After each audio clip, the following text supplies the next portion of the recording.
We're ready to start. Okay, so today is, July 27th. How fast time flies. Okay, so we'll start with the 3 times homage to the Buddha. Namo tassa bhagavato arahato samma sambuddhassa. Namo tassa bhagavato arahato samma sambuddhassa. Namo tassa bhagavato arahato samma sambuddhassa. Okay, good morning, everybody. And so we are now continuing our reading of the Anguttara Nikaya Book of Threes. And we come now to Sutta number 101.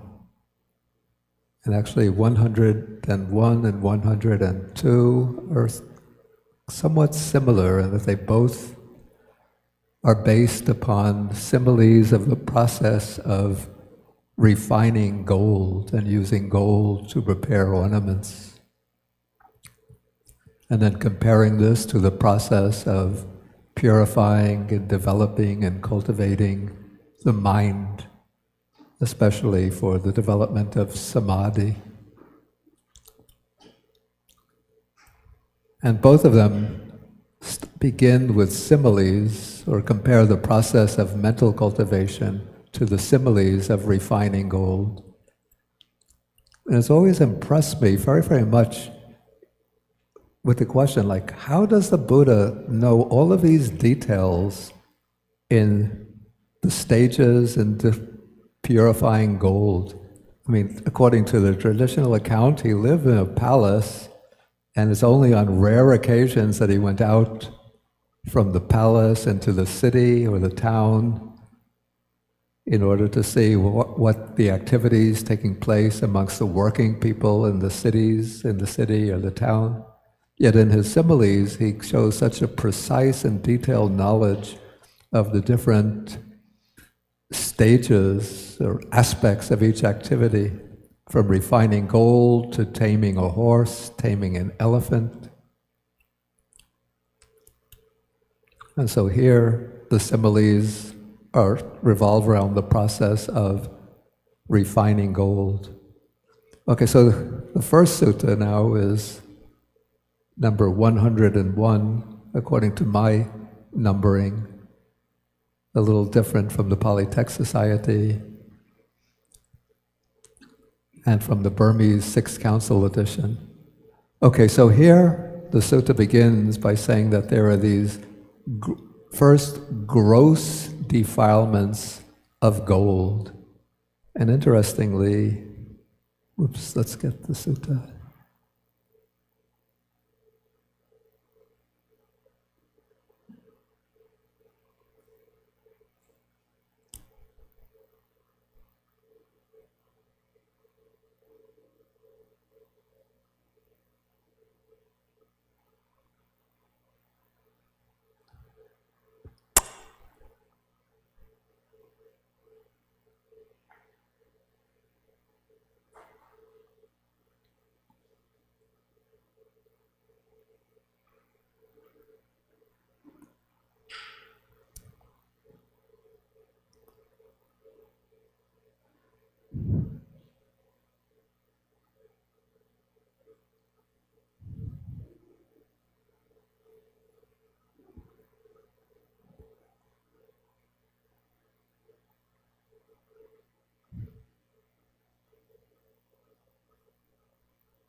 Yeah, if you could see the Pali for the impurities in gold, they're called in Pali upakilesa, which is exactly the same word that's used for the defilements of the mind. And so there's a very exact correspondence between those things which corrupt gold and those things that corrupt the mind.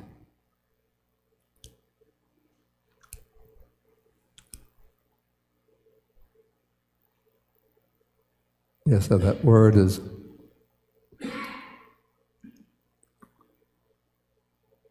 upakilesa in regard to jata rupa. Jata rupa is gold.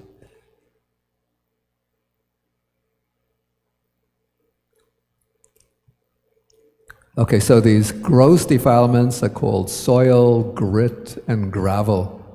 It must be very, very fine bits of gravel. Okay, so now the person who's going to be preparing the gold for refinement, called the soil remover, first pours that gold into a trough, and then washes, rinses, and cleans it, thereby removing the grit and the gravel. Does anybody have experience with cleaning gold, preparing gold? Okay. I don't, so this is completely new material for me.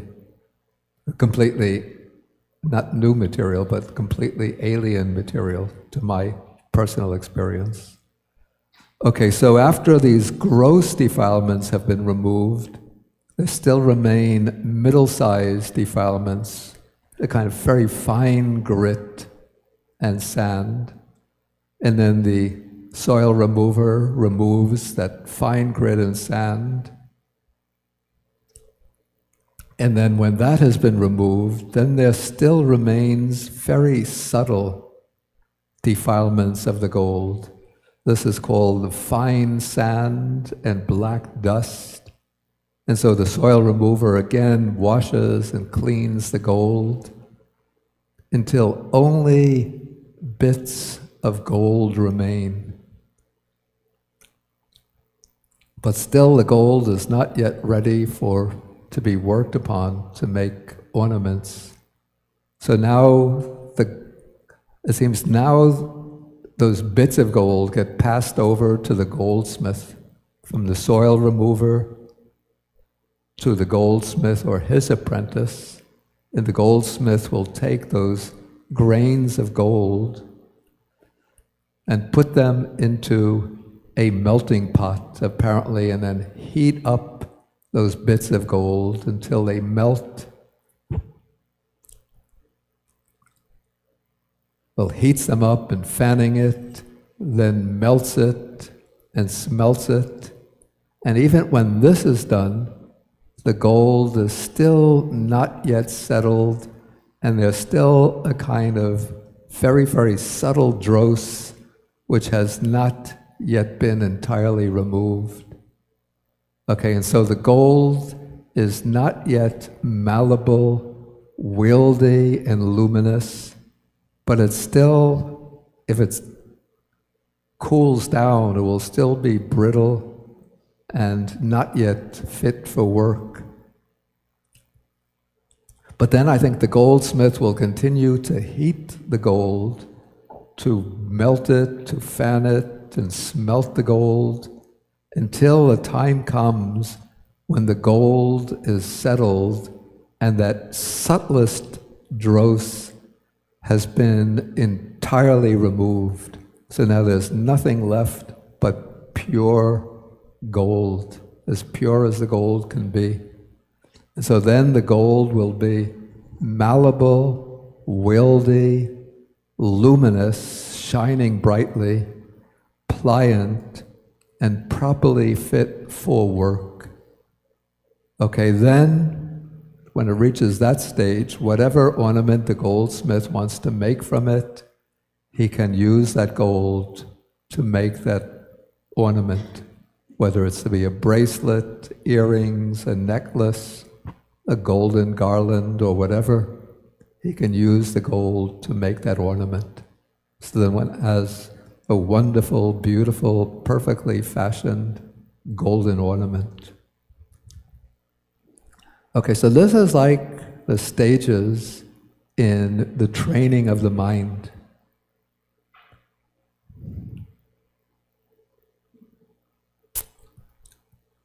So now comes the application of the simile to this process of developing the mind. And the sutta is speaking about a monk who is devoted to this is an important phrase or term to bear in mind, devoted to the higher mind.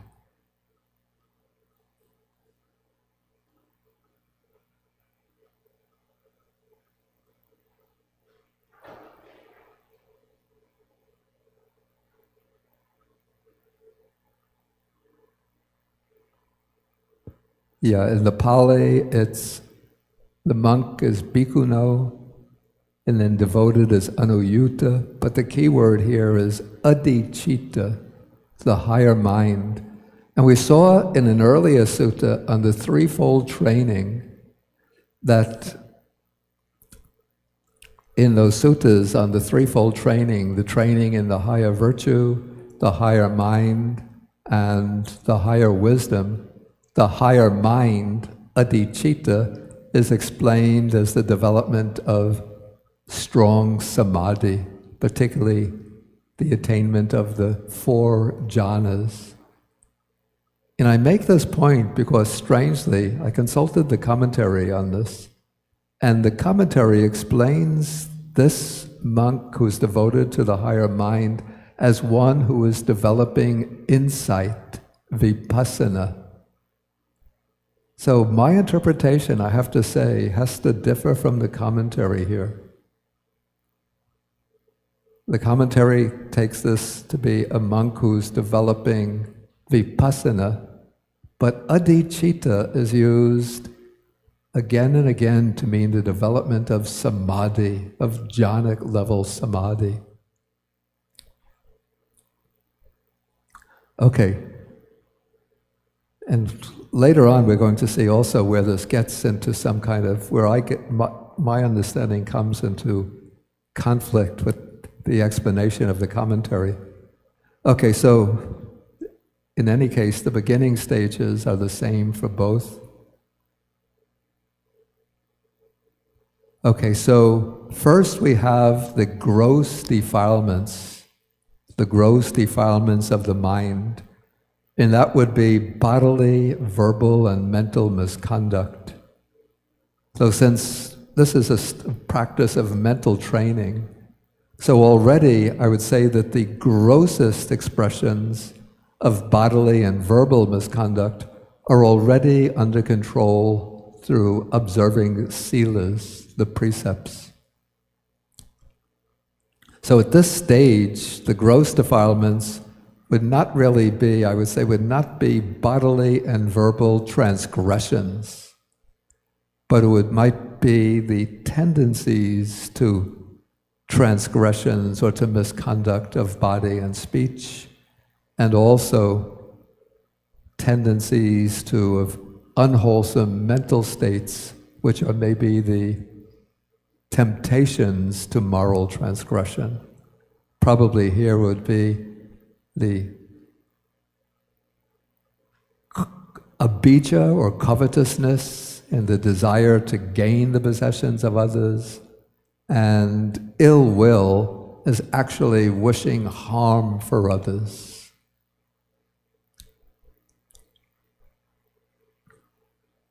Okay, so now we have the case of an earnest, capable monk, or let's broaden it, earnest, capable meditator.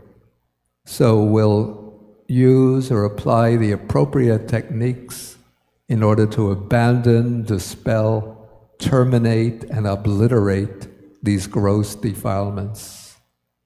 So basically, what would be some of the methods used to control these gross defilements, to abandon them, dispel them, terminate them, would be simply dispelling these thoughts whenever they arise and keeping the mind, or returning the mind to the primary meditation object, or when necessary, sort of taking a detour and using some other meditation object that will help to control these tendencies towards mental misconduct. And that will become more prominent in the next stage. Okay, and sometimes one has to use forceful methods to get rid of those types of bodily, verbal, and mental misconduct. We see this in Majjhima Nikaya, Sutta number 20, where the text speaks about 5 methods for dealing with distracting thoughts. And the 5th of those is using force to push, suppress, and dispel the unwholesome mental states.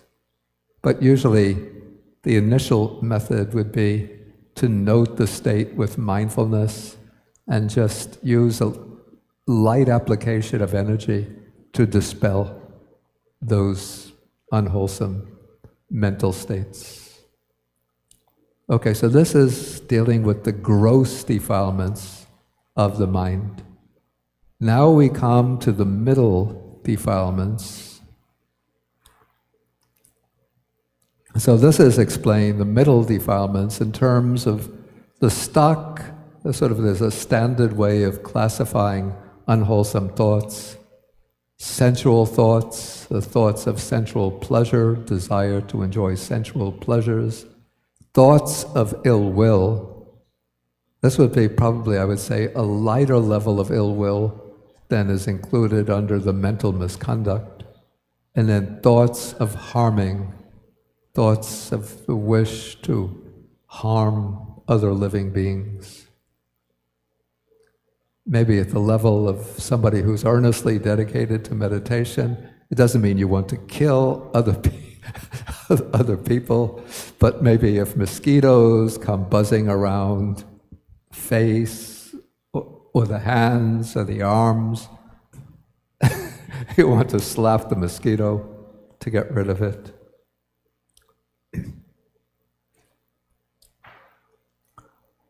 Okay, so this is one way to describe the middle level defilements. Another way, not mentioned here, would be the 5 mental hindrances. What are the 5 mental hindrances?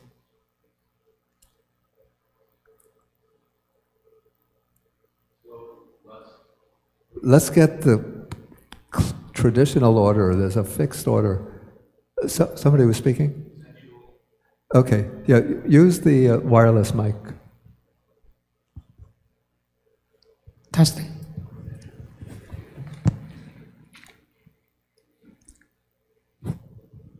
Sensual. First. Say again? Sensual, lust. Yeah. I don't know the rest of the order. Okay, then say them and I'll get you. Greed, sloth, envy? No, that's no. Christian. Okay. No. I'm done. Somebody has to know them. Okay, Ken? Ill will? Say again? Ill will? Yeah, for number 2 is ill will. So the first is sensual desire, second is ill will. Not so sure about the order. Sloth and torpor is 1. Oh, yeah, okay, the next one is usually often translated sloth and torpor, dullness and drowsiness. Okay, number 4.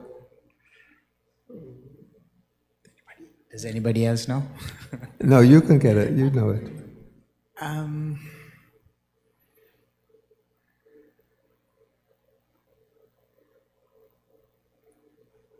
It's difficult. It's not coming.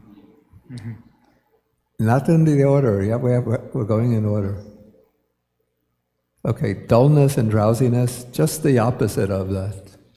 Oh, scattered brain, scattered mind. Yeah, restlessness, and then it goes with another quality. Worry. Yeah, sometimes it's translated restlessness and worry, though I think more accurately it's restlessness and regret, or restlessness and remorse. Because kukucha, it's regret over wrong things that one has done in the past, whereas the word worry usually refers to the future. So I think worry comes more under restlessness. So restlessness and regret. Then the last one is what Carolyn mentioned, is doubt, skeptical doubt. Okay, so we have sensual desire, ill will, sloth and torpor, restlessness and regret, and doubt. So that's the scheme that we usually find, well, we find very often when the Buddha is explaining the stages of practice leading to the jhanas.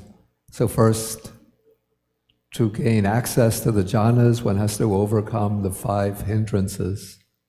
But here, maybe because he's formulating the teaching by way of vitakka, and vitakka is what we translate as thoughts.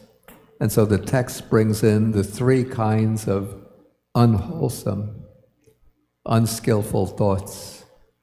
So we have sensual thoughts, so that would correspond to the first hindrance, the hindrance of sensual desire. Thoughts of ill will, of course, corresponds to the second hindrance, the hindrance of ill will.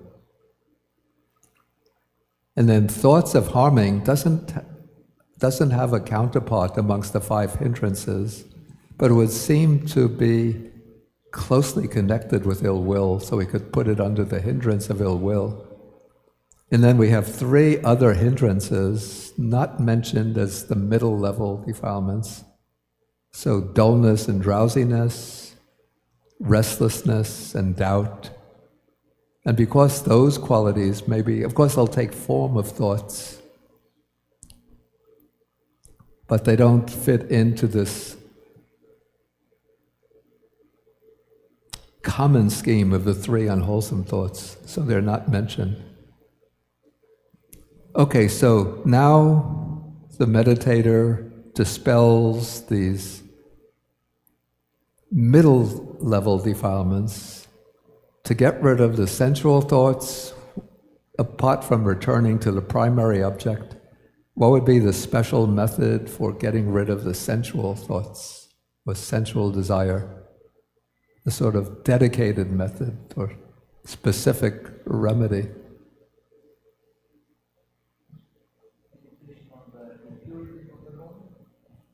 Meditation on the impurities of the body.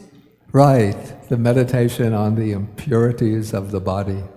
So we usually have a scheme of the 32 unattractive parts of the body.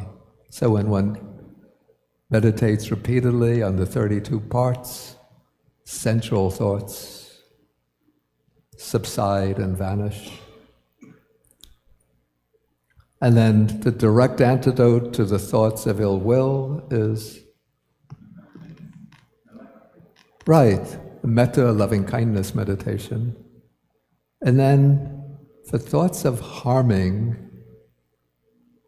I guess one could say, even though there's not a specific method mentioned, but one could say, actually there is a sutta which speaks about the antithesis, the antidote for thoughts of harming. That is the meditation on compassion. That would be the karuna bhavana. Because when one meditates on the suffering of sentient beings, and one recognizes other beings are just like oneself, then the thought of inflicting harm on them gets dispelled. Okay, so that's the method of direct antidote, direct opposition. Okay, so now when one overcomes the middle level defilements, and most of the time I'd say we're working with middle level defilements, but when the mind is getting more concentrated, then the middle level defilements get dispelled, and then the subtle defilements start rising to the surface. So here the text mentions thoughts about one's relations, thoughts about one's country, and thoughts about one's reputation. I think these are just mentioned as 3 examples of these types of subtle defiled thoughts. Then, yeah, I have notes about them. Let's see. Oh, this is just about variant reading.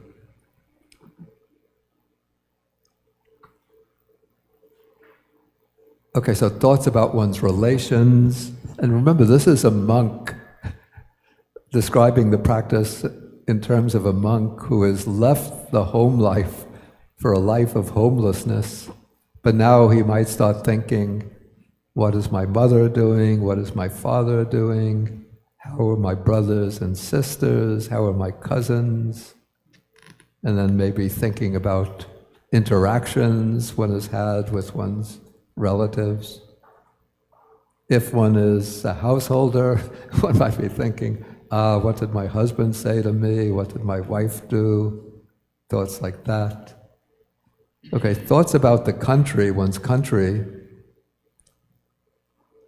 Well, you have to remember in the Buddha's time, the monks would be traveling from place to place throughout the year. And so when they're going to one region, then they're thinking about their home country, maybe nostalgically.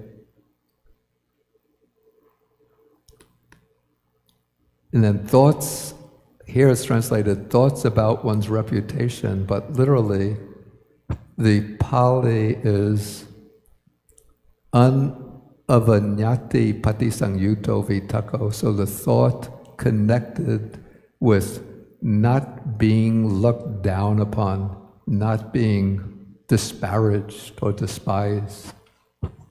And so one wants to be respected, to be admired by others. And so if one is sort of anxious about others looking down at one,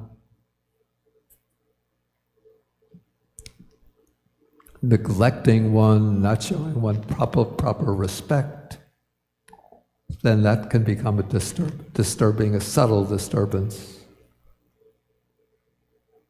And then I had a note on the Chinese parallel to the sutta has Shang Tian Zhui, thoughts about being reborn in heaven.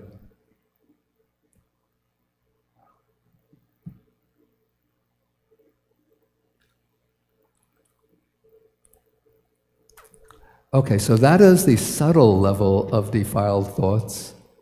Then, okay, the meditator overcomes those subtle, disturbing thoughts. And then it says, when this has been done, then there remain thoughts connected with the Dhamma. And this one is a bit puzzling.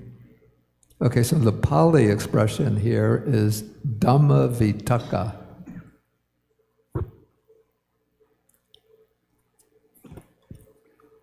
And then this is where the commentary comes in and says that these are thoughts connected with the 10 corruptions of insight.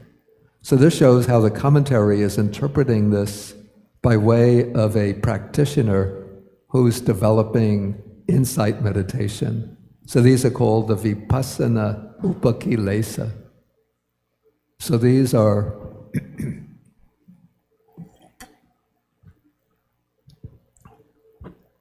as one reaches a certain deep stage in the development of insight, the stage called the initial stage of knowledge of arising and passing away, there arise these exceptional phenomena. Like sometimes as one is sitting in meditation, one will see one's body enveloped in a bright light. And so if one is not heedful, one will think, I must have attained arhatship. Yeah, seriously. People get those, or I must be a great bodhisattva. I've reached the bhumis, the bodhisattva bhumis. Or else there comes some of the other corruptions, great joy and delight arise, sort of a ecstatic bliss, or else profound tranquility, and then a desire to go out and start telling people, you should practice vipassana, you should practice vipassana. Okay, so these are some of the 10 corruptions of insight. And that's what the commentary is using to interpret Dhamma Vitakka. And then I said that this could just as well mean reflections on the teaching or on the meditation subject. But now I'm not so sure about this. Just have to confess, I don't really know exactly what's meant by Dhamma Vitakka. It could just be very subtle kinds of random thoughts that come sort of bubbling up to the surface as the mind is reaching deeper levels of tranquility. But what's interesting, in any case, is that one thinks that as one practices meditation, that immediately, well, with a little bit of effort, one is going to get rid of all kinds of mental disturbances, corruptions, or defilements of the mind, and then immediately, or after a little effort, go into samadhi. But what actually happens is that as the practice progresses, then one is bringing up to the surface deeper and deeper levels of defiled thoughts which come bubbling up. And so what I've experienced, the way the practice progresses, it's a little bit like there's a level of disturbing thoughts. One gets past that, then the mind settles into a stage of calmness, joy, concentration, and one thinks, now I've gotten it. But then, after a little while, like 2 or 3 minutes, or sometimes it can be longer, like half an hour, then they'll come, or even a day, but they'll come up another level of disturbing thoughts, distracting thoughts, and one thinks, now I'm a failure. My practice has gotten derailed by these disturbing thoughts. But what actually is happening is that as one clears off, even temporarily, one level of defiled thoughts or unwholesome tendencies, then because of the anusayas, those latent tendencies, then another sort of bundle of suppressed, unwholesome thoughts comes rising to the surface. Then one dispels those, and then again, the mind will enter into a state of relative calm, collectedness, tranquility. Even we could call this a samadhi. But then a new level of disturbing thoughts will come up. And so when this happens, if you find this happen in your own experience, don't become discouraged and think you're a failure. Don't think that there's something wrong with the practice. But this is the mark, actually, of progress and success, that one is bringing up these deeper levels, subtler levels of defiled tendencies. And one just has to let them come up, work through their momentum until they're dispelled. Okay, so there remain these thoughts connected with the Dhamma, or we could even take Dhamma Vitakka to be Dhamma in the sense of righteous. So these are righteous thoughts. These could be the thoughts that have been used to dispel the unwholesome thoughts. So it could be the thought of the impurity of the body, the thought of loving kindness, the thought of compassion, or if one is doing mindfulness of breathing, one is focused, well focused on the breath, and one is thinking in-breath, out-breath, in-breath, out-breath. So the thought that's focused, well focused on the meditation subject but that thought is still there, and so the concentration is not yet settled to the point where the thoughts have completely been dispelled. And so now the sutta says, this concentration is not peaceful and sublime, not santang panitang. It's not gained by full tranquilization, not attained to unification, but is, here I translated this as reined in and checked by forcefully dispelling the defilements. It's good to look at the Pali expression here and to parse it.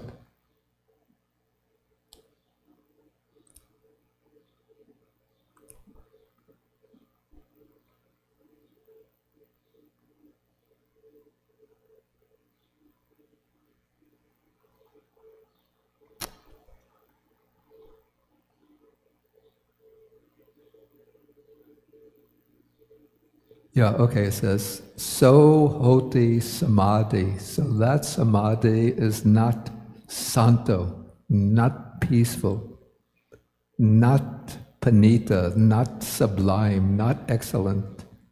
Na pati pasadda lado. It hasn't gained this, what's called pati pasaddi. It's a stage of tranquilization, full tranquilization, where it becomes very, very subtle. Na ekodi bhava digato. So ekodi bhava is the state of unification. Eka is one.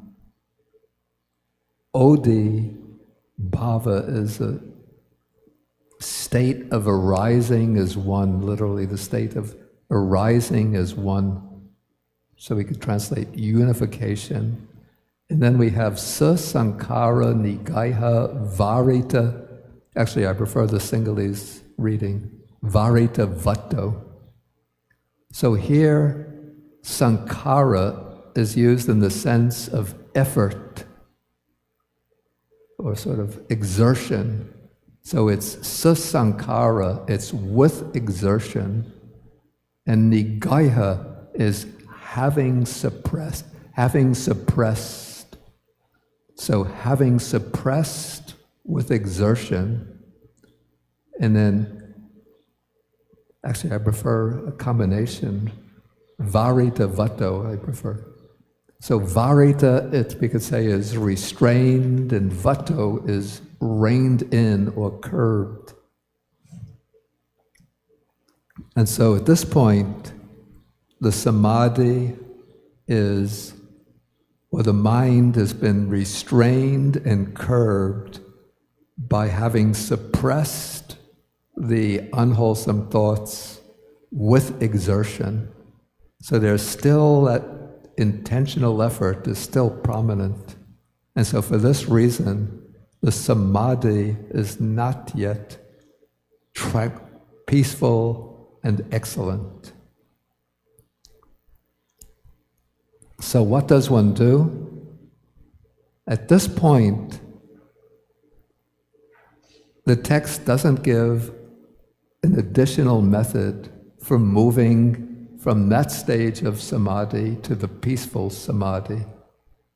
But probably the method would just be to continue to focus on one's meditation object, but relaxing the effort, keeping the mind focused, but relaxing that exertion. And so the text continues, there comes a time when the mind becomes internally steady, composed, unified, and concentrated. And again here, this is sort of the shortcomings of English, and why it's interesting to look at the Pali, the original.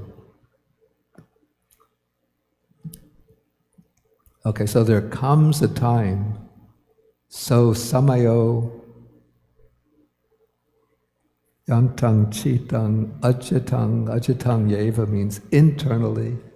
Then we have santitati.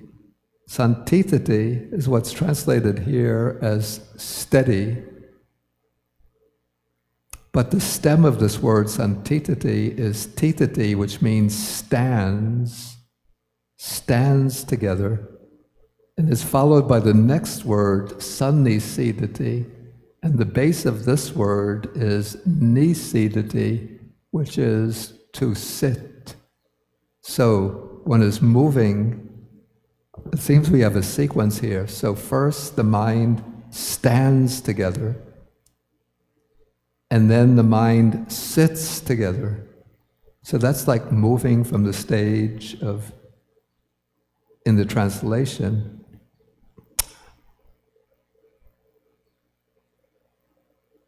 now I'm getting angry.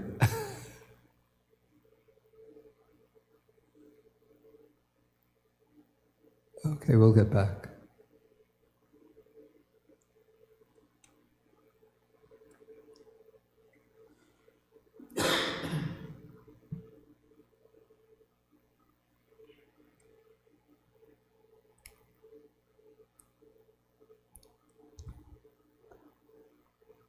Okay, so that's moving from this.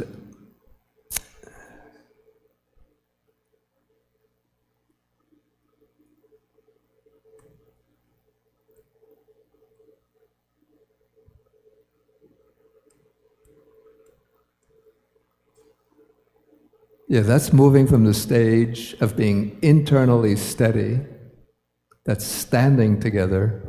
Then we come to the stage of sannisidati, where the mind becomes composed. Literally, it's sitting together. Just like when you come here, first you're standing in front of the chair, but if you're going to stand through the whole class, you get uncomfortable. So to become more comfortable, then you sit down in the chair.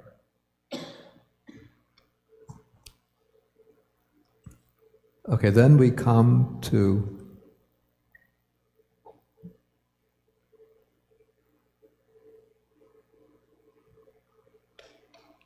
a kodihoti.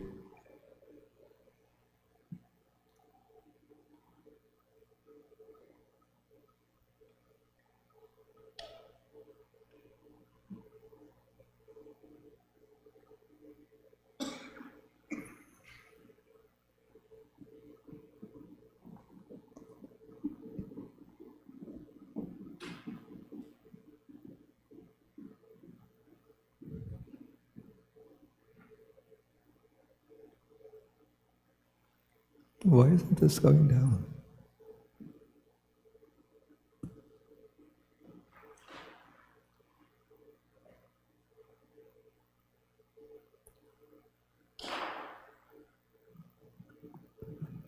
Okay, then the next is a kodihoti. So now the mind becomes unified.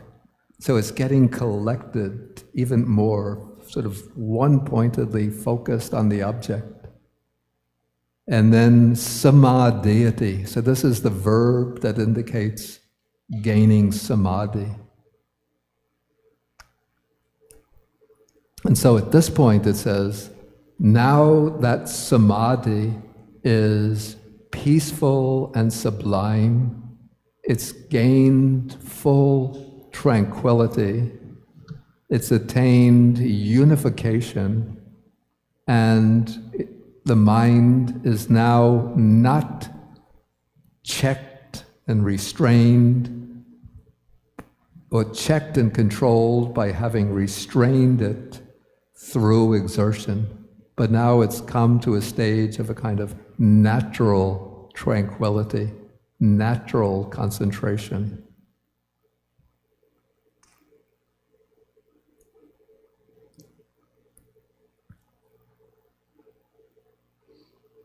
Okay, so this, the way I would understand this is referring, I would say, certainly to the attainment of the jhanas, and almost certainly from what follows to the attainment of the 4 jhanas. Because it continues, that now the meditator is capable of realizing any state that can be realized by direct knowledge towards which one might incline the mind if there is a suitable basis. And so the text is going to continue by mentioning the 6 types of abhinya, the 6 kinds of direct knowledge, or psychic powers, spiritual powers. And it says that to achieve these 6 superpowers, it says, sati ayatane, that there has to be a suitable basis. Sati ayatane, if there is the suitable basis for each one of these. In that suitable basis, I think the commentary explains that after mastering the 4 jhanas, it's not enough, one doesn't go directly to gaining these superpowers, but one then has to use the jhana concentration to develop the 4 iddhipadas. The 4 iddhipadas are the practices called the bases for psychic power.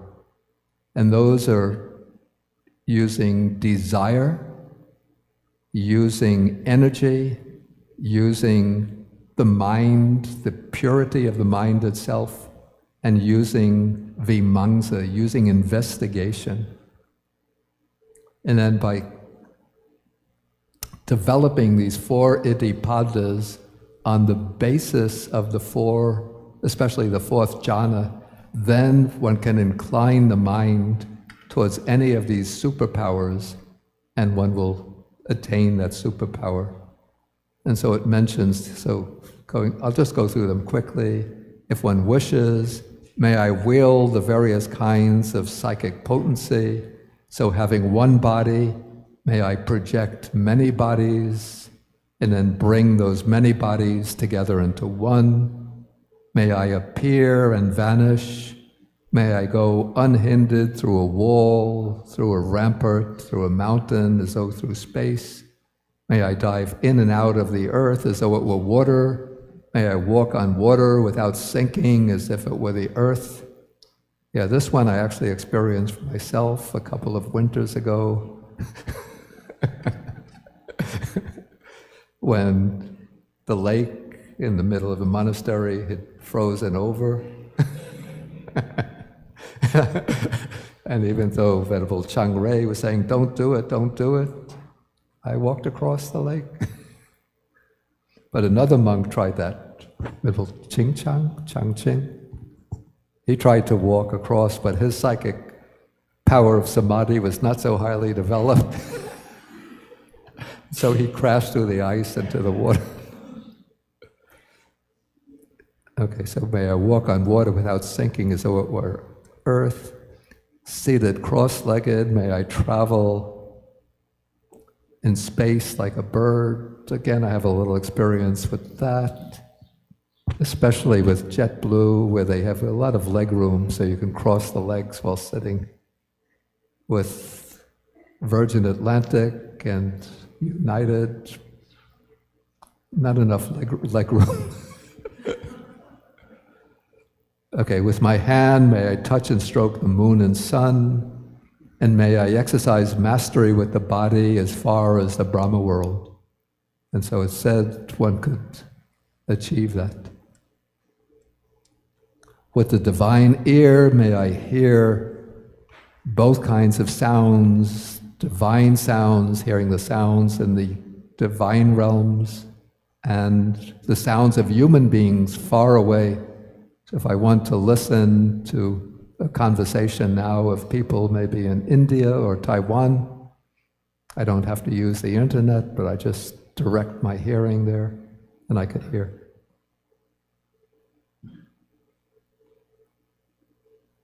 May I understand the minds of other persons, reading them with my own mind.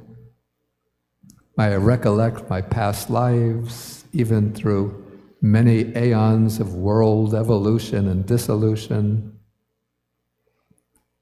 May I, with the divine eye, see how living beings pass away and take rebirth in accordance with their karma. And then the last is, may I, with the destruction of the asavas, the taints, realize and dwell in the taintless liberation of mind, liberation by wisdom, having realized it directly. So all of these, after one gains that peaceful, excellent, tranquil samadhi, and then pushes that samadhi through the four jhanas, then one cultivates the four iddhipadas, and then one directs the mind to any of these superpowers, one could realize it, super knowledges. But the last one, to attain the last one doesn't have to develop the four bases, the four iddhipadas.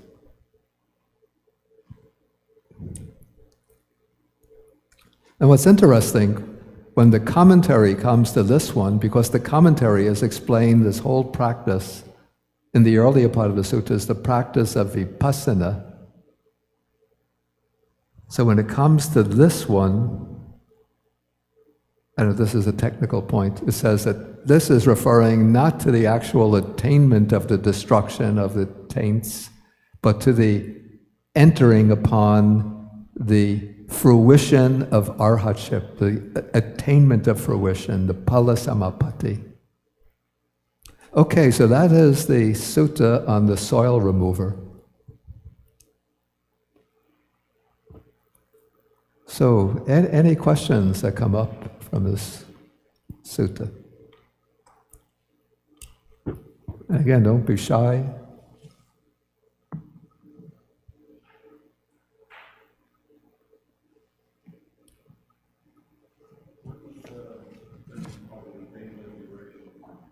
The Pali? Yeah, okay, we'll look at the...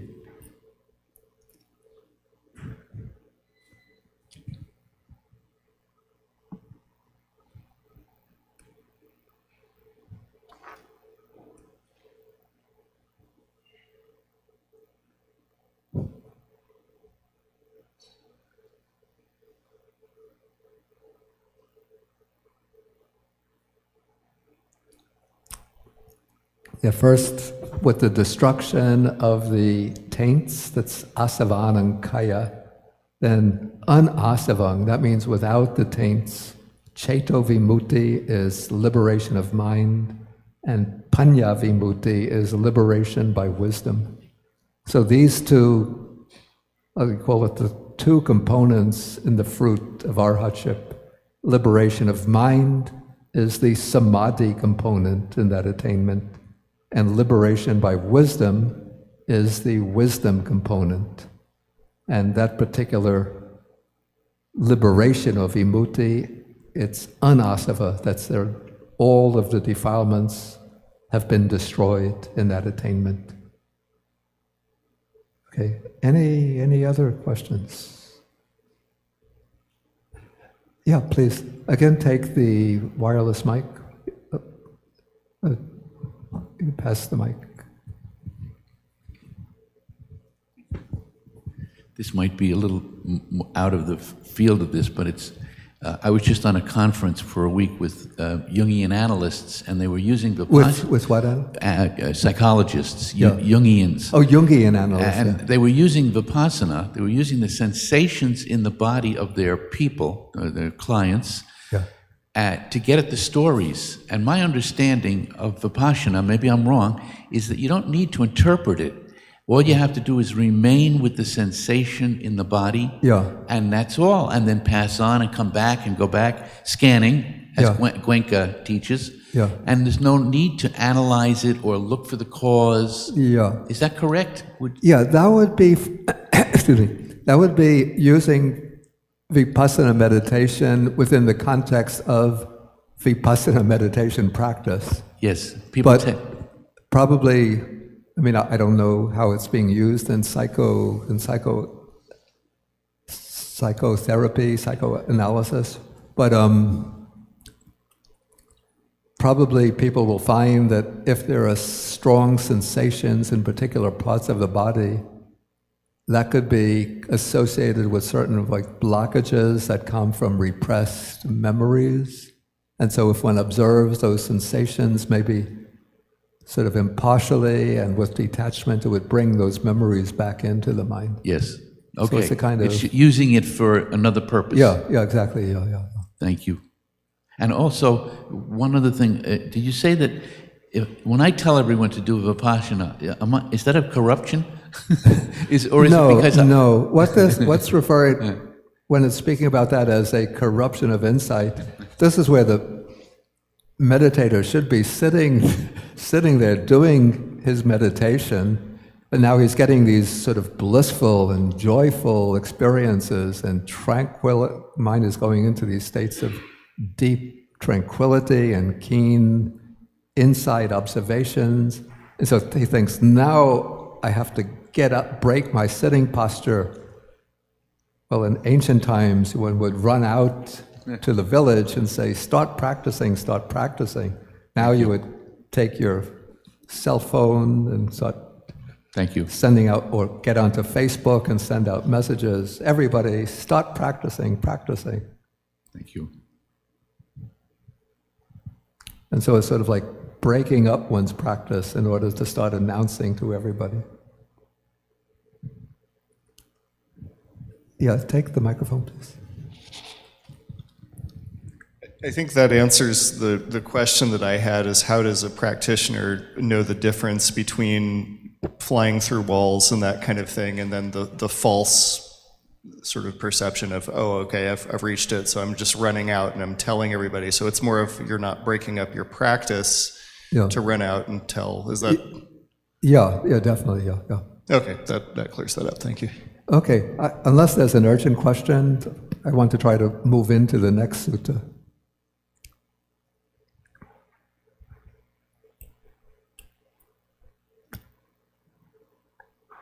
Okay, so now we come to the sutta called the Goldsmith. Yeah, I see this is where there's a difference between different editions. The Pali Text Society edition mistakenly takes this sutta to be a continuation of the preceding sutta, whereas in the Sri Lankan edition and the Burmese edition, they're taken to be different suttas, which is correct. Okay, so now this speaks again about a monk who's devoted to the adhicitta, to the higher mind. Again, this would be the development of Samadhi. And so from time to time, it's said that this monk, or more broadly any practitioner, should give attention to three, the Pali uses the word nimitta. Here it's translated marks, but we could take this broadly as three things. Well, let's say three aspects of the practice. From time to time, one should give attention to the aspect of Samadhi itself, the aspect of concentration, of unifying the mind on the object. That is, settling the mind on the object, quieting it down and unifying it. From time to time, give attention to the aspect of exertion, applying more energy, stepping on the gas pedal, so to speak. Maybe say give attention to the mark of concentration would be like stepping a little bit on the brakes, not completely stopping the car, but stepping a little bit on the brake to make the car move along more slowly. Does that happen? Do you step on the brake to make the car move more slowly without wanting to stop it? Or maybe stopping, okay, stopping. Okay, and then from time to time, give attention to the mark or the aspect of equanimity. So you're going along at an even speed in your car, and you don't have to step on the brake or step on the gas, but you just go along at an even pace. Okay, so it's said that if the meditator attends exclusively or puts too much stress on attending to the mark of concentration, it is possible that the mind will tend towards laziness. I think maybe laziness, it's the usual translation for the word, the Pali word kosajja, but it doesn't mean laziness in the ordinary sense that, okay, I don't want to do anything, I just want to sit back in front of the TV set with the remote control, channel surfing, with a can of beer on my side, with my feet up on the footrest. Not laziness in that sense, but the mind tends towards, let's say, sluggishness. If one is just attending to the mark of concentration, sort of letting the mind drop into a kind of dull peacefulness, a dull tranquility, not a bright and sharp tranquility.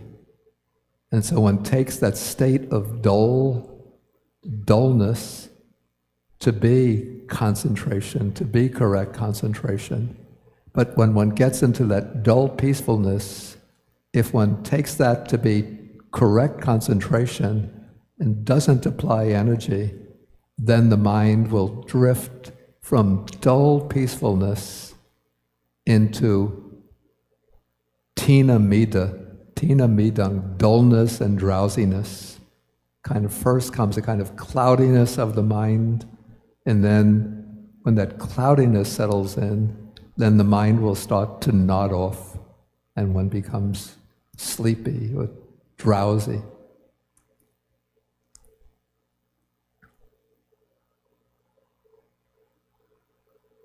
Okay, so if, on the other hand, okay, so that's like stepping on the gas, on the brakes when it comes to a stop, to a red light or a stop sign, and then you just remain at the crossroads or at the crossing, and when the light turns green, or after you stop provisionally and look to both sides, you don't step on the gas again, but you just stop there, and everybody else is behind you, honking their horns and saying this, what's he doing? Come on, get moving, get moving. Okay, so that is just drifting into this dull concentration. Okay, so if one attends exclusively to the mark of exertion, well, let's say if one puts too much stress on exerting the mind, applies too much energy, then the mind tends towards restlessness. So you could see here how these two mental hindrances arise: dullness and drowsiness, hindrance number 3, and uddhacca, hindrance number 4. So too much energy, then the mind becomes excited, restless. And usually they say that when one balances concentration, what one has to do is to balance concentration and exertion, or balance the mental faculty of samadhi with the mental faculty of virya, of energy. And then one looks on with equanimity at the mind that's balanced. One gets this, one sees this in the factors of enlightenment, the 7 factors of enlightenment, where equanimity comes last, and equanimity looks on when one balances the activating factors like investigation, energy, and joy with the tranquilizing factors, tranquility and samadhi. Okay, but here the text says, if one attends exclusively to the aspect of equanimity, it's possible that the mind will not be properly concentrated for the destruction of the taints. Though it seems to me, maybe my opinion here seems to be differing from that of the text, that when you get the balance of concentration and exertion, then one looks on with equanimity at that balance. But perhaps at that point, when you get the balance, then one has to move from that balance of the two, which is a samadhi, a state of samadhi, then move on to investigation or analytical contemplation or observational contemplation in order to arouse insight. Okay, so that's the negative side. Then the positive side, when the monk devoted to the higher mind from time to time gives attention to the quality of concentration, from time to time to the quality of exertion, from time to time to the quality of equanimity, bringing all three of them together, then the mind becomes malleable, wieldy and luminous, pliant and properly concentrated for the destruction of the asavas, for the taints. So that is the purpose of the practice, is the destruction, the elimination of the defilements. And that comes about through this right concentration. One needs as the basis right concentration, sort of conjoined with insight. And for that right concentration to be achieved, the mind has to reach that state where it's malleable, wieldy, and luminous and pliant. And that condition of being malleable, wieldy, luminous, and pliant is achieved through balancing these three aspects of focusing, which is concentration, exertion, which is the application of energy, and equanimity, the ability to look on from a post of observation at the mind. Okay, so now we come to the simile. This is the simile of the goldsmith, and somewhat different from the previous simile. So here the goldsmith prepares the furnace, he heats up the crucible and takes some pieces of gold and puts them into the crucible. Then from time to time, then he's heating up the gold in the crucible. Okay, so from time to time he blows on it, not with the mouth, but with using a, what do you call this, a bellows, to make the gold hotter in the crucible. Then if the gold is getting too hot, then he has to sprinkle some water over it to cool it off. And then from time to time, when it reaches the right degree of heat, just looking on.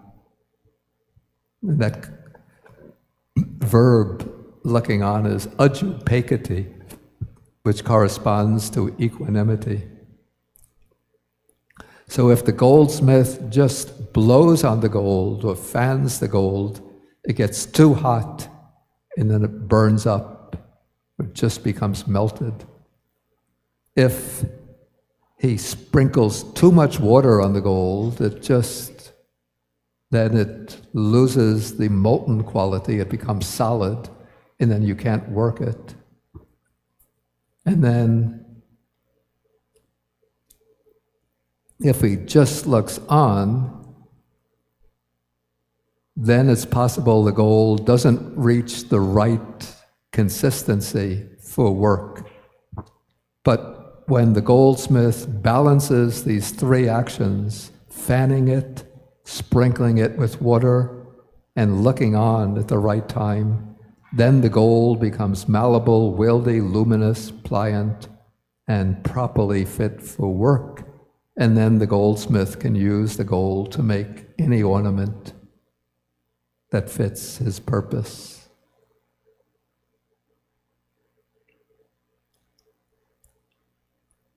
Okay, so then the sutta just continues applying the simile, just repeating the same thing at the beginning of the simile, and then it continues that if the meditator wishes, may I develop any of these 6 super knowledges, then he is capable of realizing it if there is a suitable basis.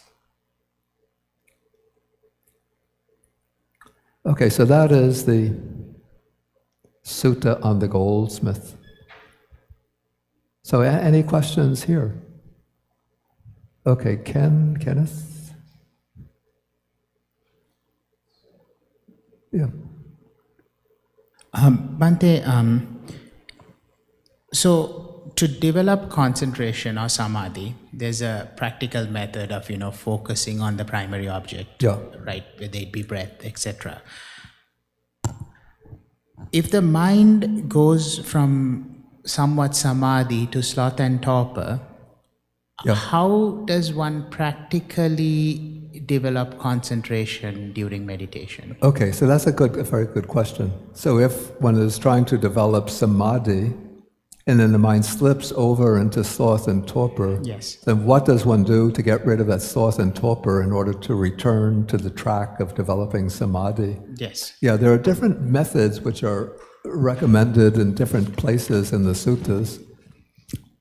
So probably what I would say, the first approach would be to recognize that the mind is slipping into sloth and torpor or dullness, and then to just exert, sort of give it a boost of energy to bring the mind back to the object.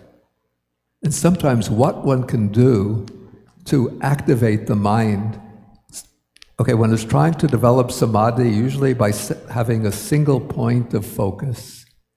Okay, and so, say one is focusing on the breath around the nostrils. But as one is doing so, the mind is becoming sort of brittle and dull, and drowsiness is setting in. So to activate the factor of energy, one of the methods that I found useful is to choose a certain number of what we call touch points, and then circulate the mind through those touch points. For example, as one is sitting, one could attend to the touch points of the buttocks against the seat, right buttock, left buttock, then go to the knees against the ground, right knee, left knee, then the thigh where the ankle is pressing the thigh, right thigh, left thigh, and then where the arms are resting against the seat, right arm, left arm. And so moving through these 2, 4, 6, we have 8 touch points, moving through them, circulating the mind through them a few turns, then you're challenging the mind to become aware of different objects. So even though one has departed from this single point of focus, one is now boosting the energy level so it could circulate a few times through these touch points. Then when the energy level rises up, then one can return to the single point of focus. So that is one method. Another method, which is difficult to do if everybody has this sitting together with the same sitting period, But if one is practicing on one's own, what's recommended, if the mind gets drowsy, one could get up and then do the walking meditation. And not the very slow walking, but walking at a brisker pace. So not trying to do picking up, pushing forward, putting down, pressing. Because if you do that, then what I found is that even though one is walking, but the mind is still getting heavier and heavier until one thinks, let me give up on the walking and I'll do a lying down meditation. And then one is out. Okay, so one will walk more briskly, maybe just being aware of the touch of each foot against the ground. Right, left, and then that will serve to activate the mind. I have a question. So in the Sutta 101, it's all about Samadhi. And in 102, it seems to me that it's really about Nirvana, in fact. Because in the Sutta 102, you're going from Samadhi to Vipassana. Because what it seems is that the level of Samadhi has to be really like checked. So it has to be at a certain level, this type of relaxation. And this is what these checks are, really to be at a certain level. And when you reach that certain level, by checking these 3 points, I think this is the entering into Nirvana. This is what? Entering into Nirvana. Not yet, because one has to enter into Nirvana, one has to practice insight. One uses the Samadhi as the basis for developing the insight. And it's the insight, the wisdom that arises through the insight practice that goes through gradual successive stages. So the attainment of Nirvana, you could say, is the final stage. Just the beginning of... Yeah. Okay, I think we'll have to break now for the meal.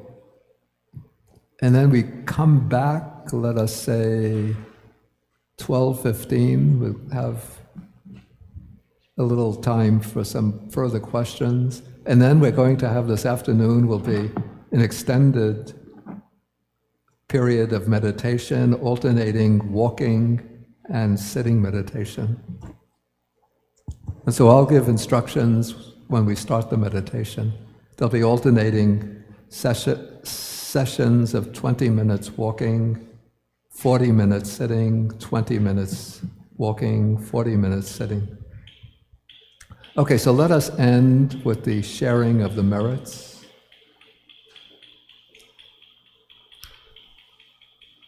Okay, so Sandy's giving out the forms. Oh, did you get? Okay.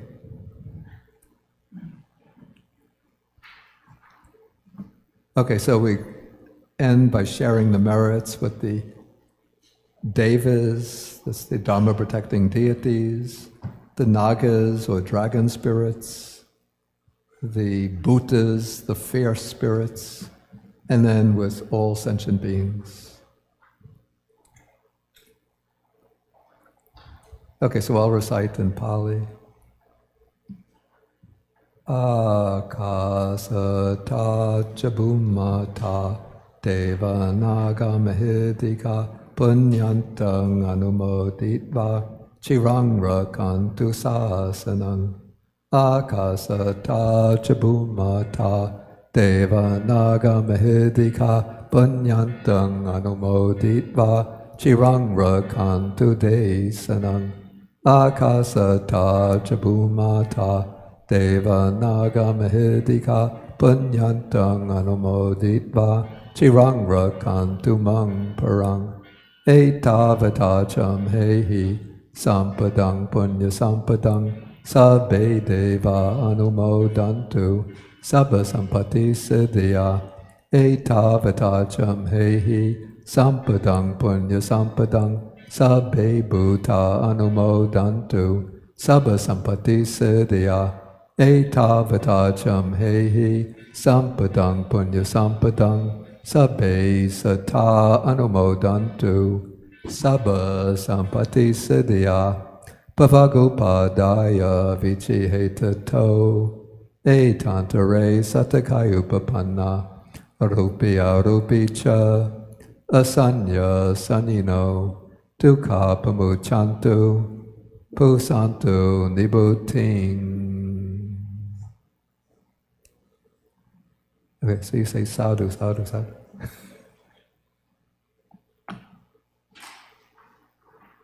Okay, so we'll end with three half bows.